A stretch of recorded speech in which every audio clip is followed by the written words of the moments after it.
Good evening.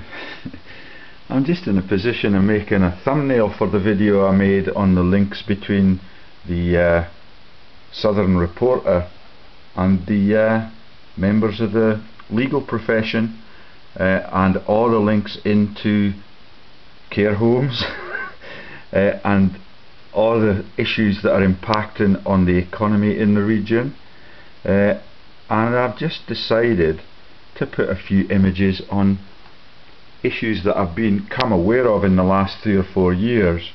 When I was happily married in the Borders region and nobody was pestering me, and when I was just looking into innocent little things like the Speculative Society in Edinburgh, I discovered that the Speculative Society in Edinburgh has gotten rid of somebody called Andrew Lothian.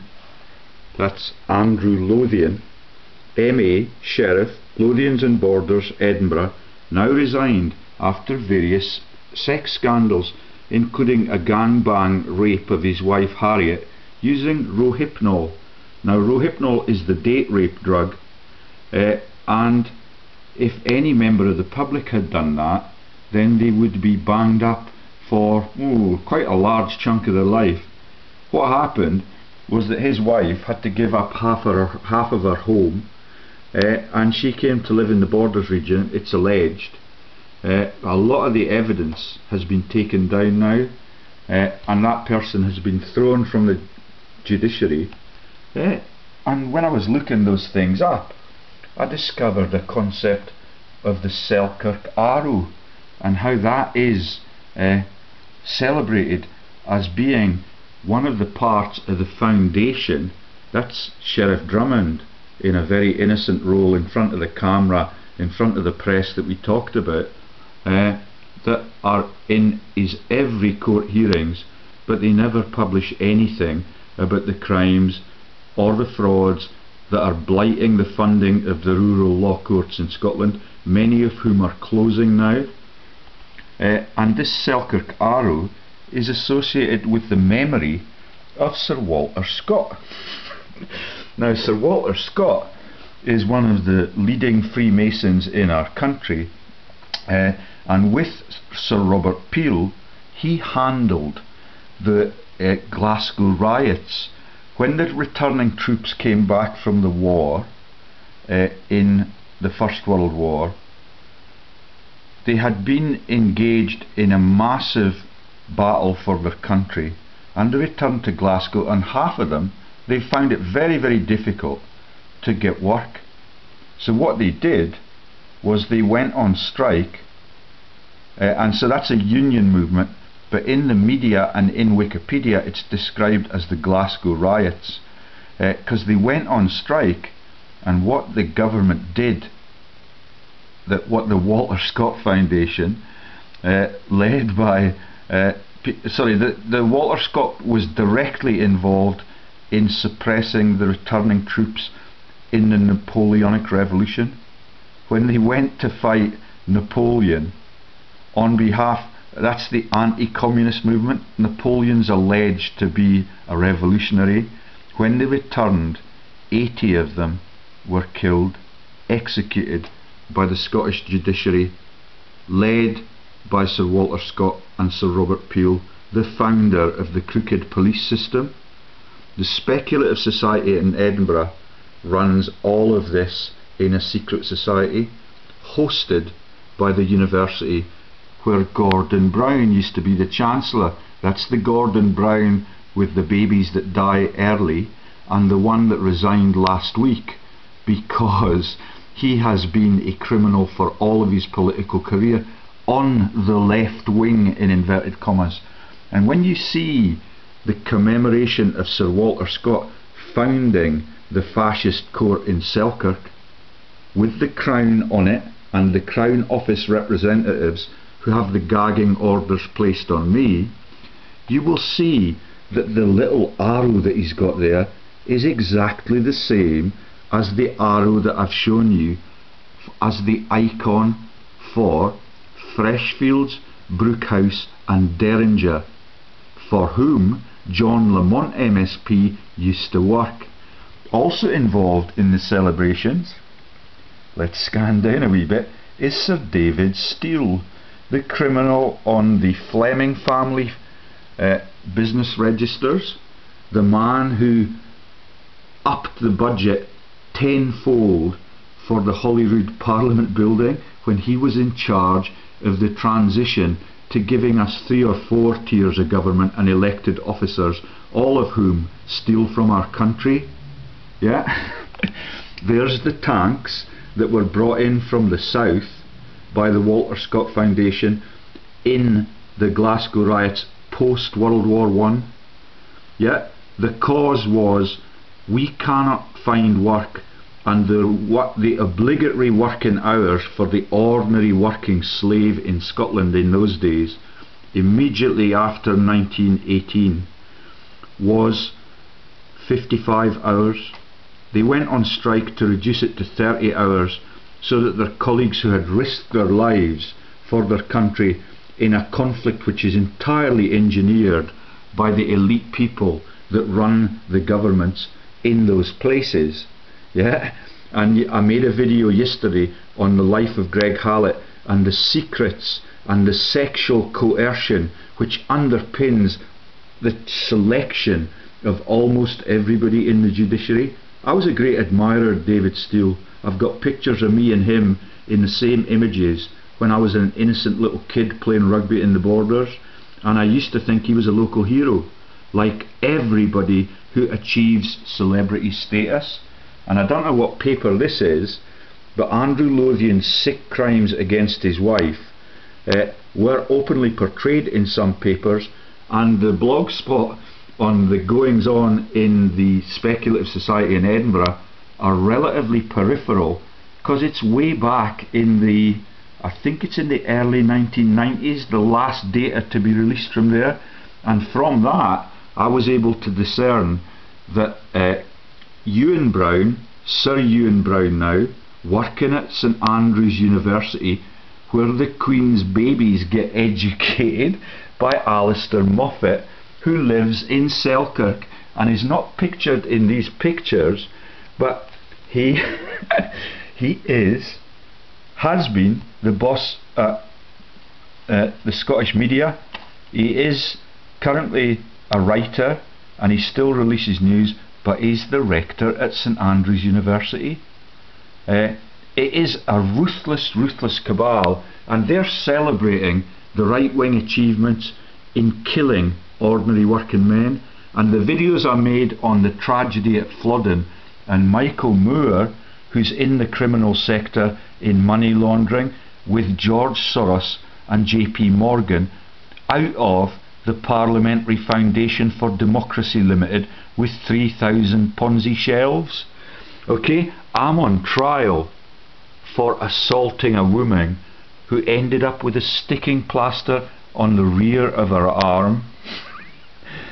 Her boyfriend is an ambulance driver, and I've told you in the earlier videos about the dialogue about the roles of ambulances in world wars. Nobody wants to talk about serious issues, but what I was trying to talk to them about was the boss in the ambulance system right at the top of the food chain, who retires, takes his pension early, then reappears in the workplace on the following Monday morning. That's the fraud that they did not want to talk about. It was not anything as sinister as Nazi gold, or even the football disaster at Hillsborough. It was about people engaging in financial frauds. They've all got the royal icons. This is the royal court, and Brookhouse, Derringer and Freshfields, sorry, it's Freshfields, Brookhouse and Derringer, is in the top 5 magic law firms in the world, and they take per partner in their business 1.75 million they make for that company.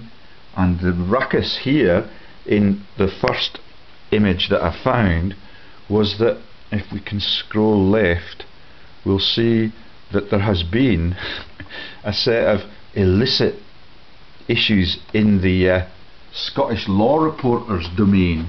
Now, if you look up Kelso Law Enforcement, you'll find that Stormouth Darlin, the people that employ Peter Stormouth Darlin, the massive pensions criminal, had a little law case that reported someone else in their firm as being a minor criminal.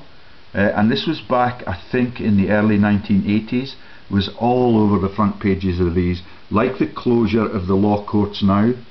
And they do not seem to see that because they support the fraudulent structures and the Ponzi schemes within their companies.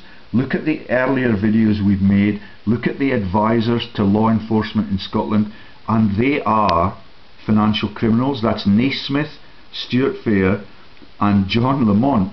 If he is the other Lamont that we have described, he has got massive empires of fraud, and he's got a direct experience with Freshfields, Brookhouse and Derringer, and their icon, like the Rothschilds, is of the arrows of that shape.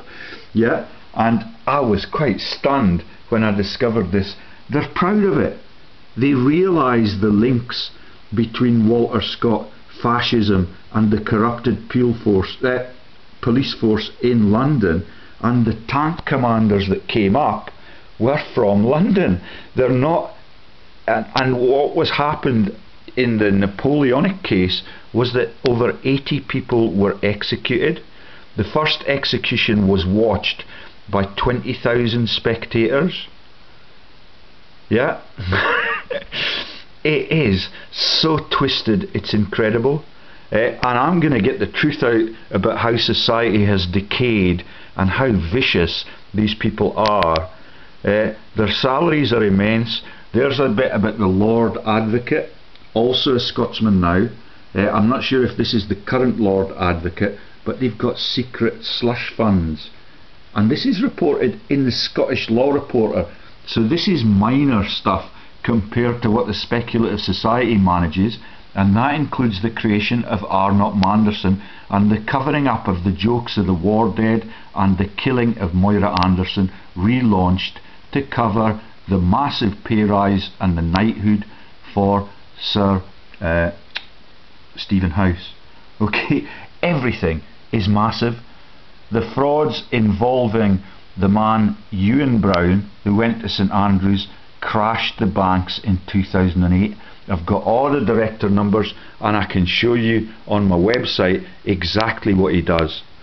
And on that website also, this did not make Salmond resign, you find the Ponzi schemes that link you in to Donald Trump. In Scottish Renewables, that's the man that pretended he was protesting about Salmond's renewables projects offshore from his elite golf course, and that explains the ownership of Scotland's mountains today. Yeah, Donald Trump may well be a decent man. He's got that spirited look in his eye and a glint in his eye that he might be prepared to confront these petty criminals that run our world. And that's all it takes. Just a few decent people to come together, to look at the nature of the problem and to look for a solution and the way out, instead of trying to persecute the people that are trying to stop all of society's decay. Okay? I really regret closing the series of pictures, and I'm going to try and find now a picture of Michael Moore, the criminal at the Westminster Foundation for Democracy, and possibly the Michael Ellis Moore's crimes in the identity fraud and in the shipping sector and the casino ships sector. But it is ever so sad that this is the state of the world that we now live in.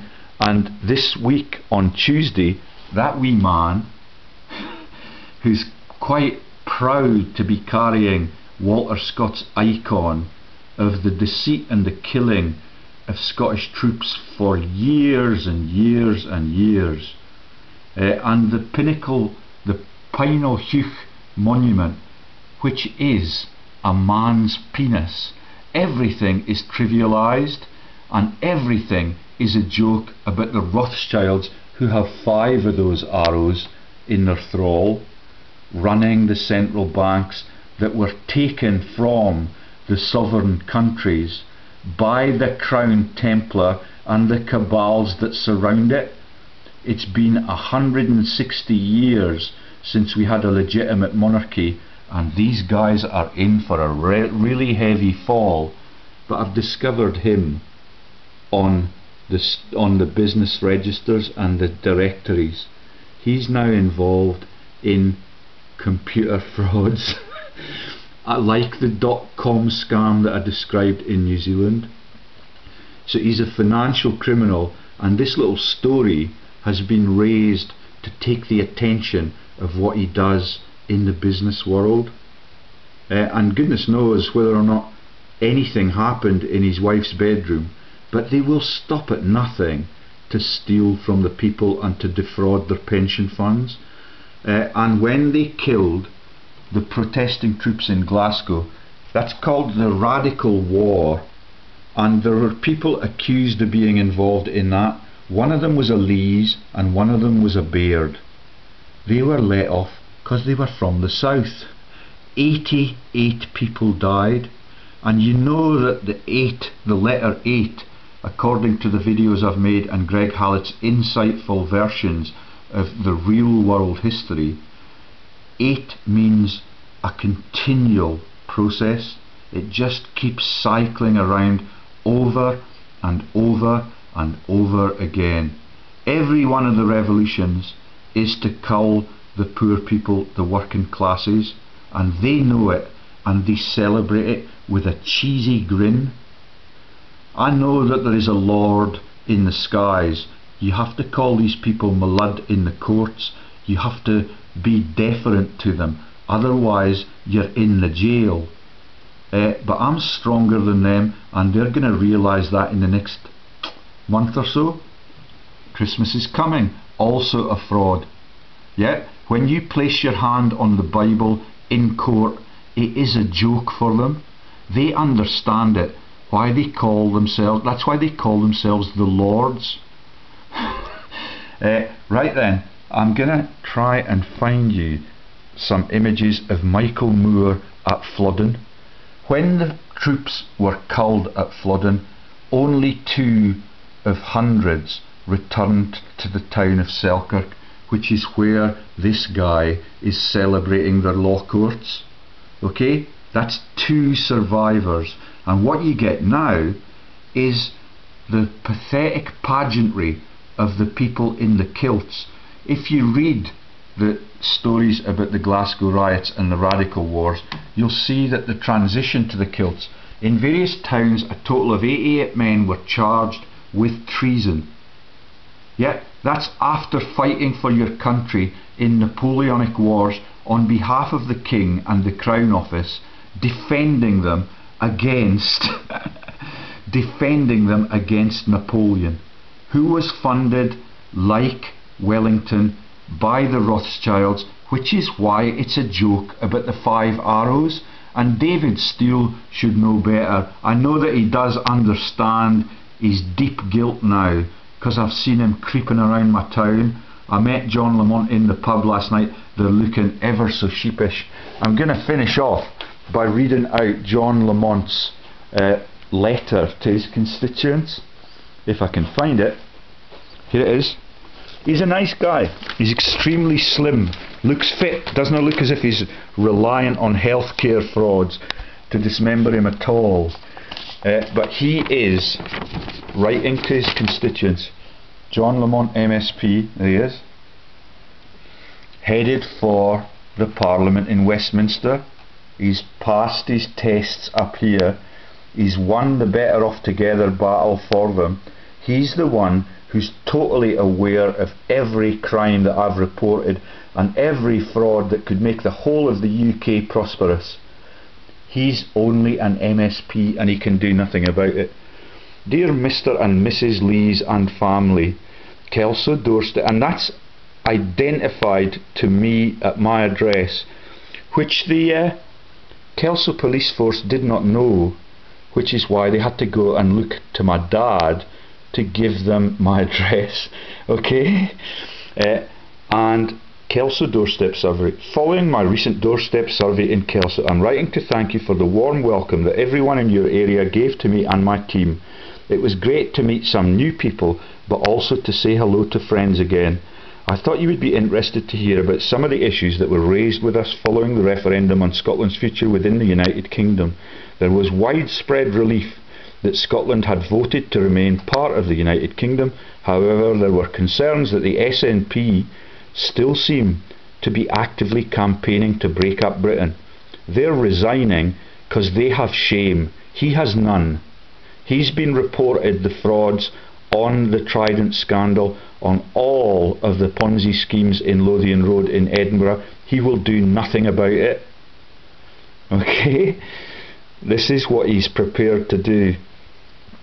However, there were concerns that the SNP seemed to be actively campaigning to break up Britain. We must ensure that we see off their threat at next year's general election. The need for the garden waste bins was mentioned by many residents. I know that this was a well-used service and many residents remain disappointed by the council's decision to withdraw it. I will continue my campaign to get it reinstated. Other issues that were raised included rural transport links and potholes in the roads. Those were issues before he was elected in 2010, and that's what he ran on. It is important that our communities across the borders are well connected with bus services and well maintained roads. Have you seen my videos in Miss Anne Gloag and the Stagecoach Empire and the links into the royal elites and the drug profiteers through the links to the royals and through the Ogilvy people that we talked about in yesterday's video? Okay? And we're going to have well connected bus services and well maintained roads. I also had a number of residents who are concerned about fly tipping and increased rural crime. It's essential that politicians from all parties tackle these issues with the utmost importance. Thank you to everyone who took the time to speak to me and my team. It is always helpful to hear your views on local and national issues. Please feel free to contact us should you require help or advice in connection with any issue. I've contacted him hundreds of times since I returned to Scotland. He refuses to meet me on copyright grounds because I send my mails not to him but to the whole of the world that is blighted by him and his friends.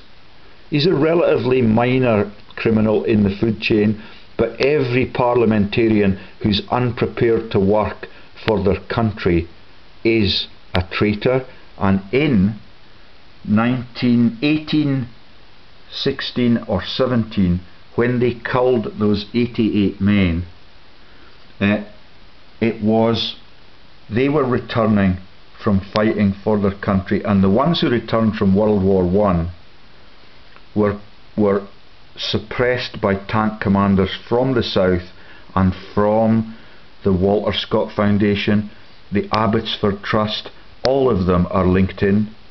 That's the men who now run the Las Vegas military tattoo, are the presidents at the British Legion in my town, and give the sermons on Remembrance Sunday.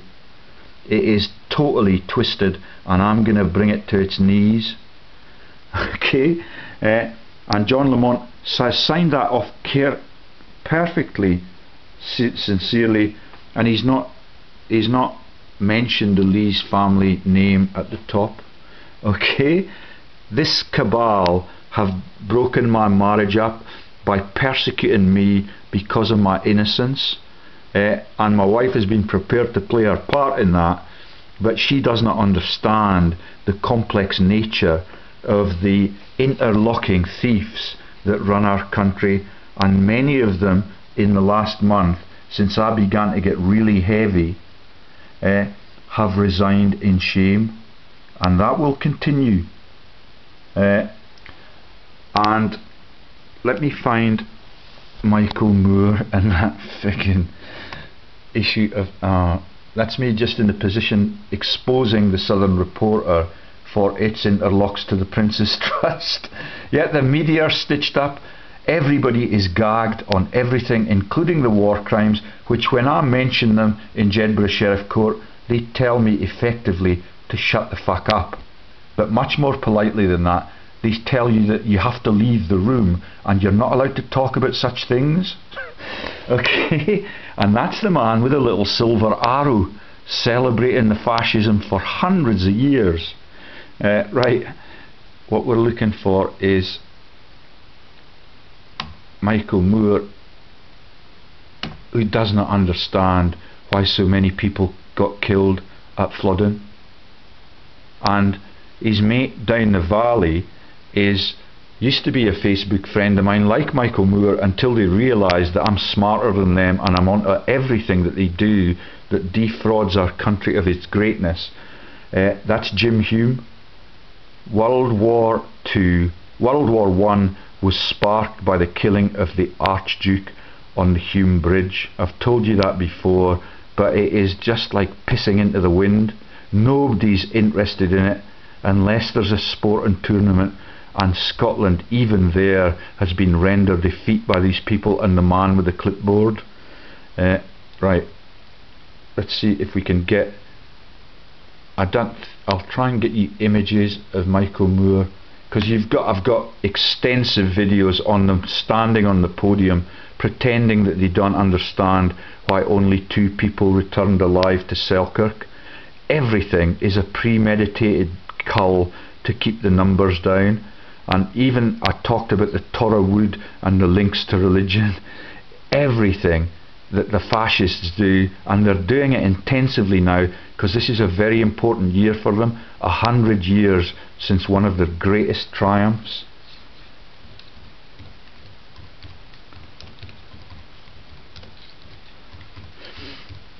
Okay, I think it was the 500-year anniversary of the cull at Flodden, and every year since then we have gone to these war memorials pretending that we're confused by the motives for us being in war. Listen to the videos I made about Greg Hallett and Operation Winnie the Pooh, and you will see that the treason is by these guys, and the colour of the flag is the giveaway. From the pulpit this morning they talked about black, yellow and white, and the colours, and rallying around. This is in the Church of Scotland service again. The vicar has a horrible limp, and this is the reserve vicar, the third reserve vicar that they pulled in, and there we are in the celebration that only 2 returned, and the little arrow that man is waving around in those pictures, there he is. There's the arrow. Yeah, the silver arrow. That is the icon for the Rothschilds that fund both sides in every war. Okay, I'm going to sign off there because it is sickening. I'll meet him on Tuesday.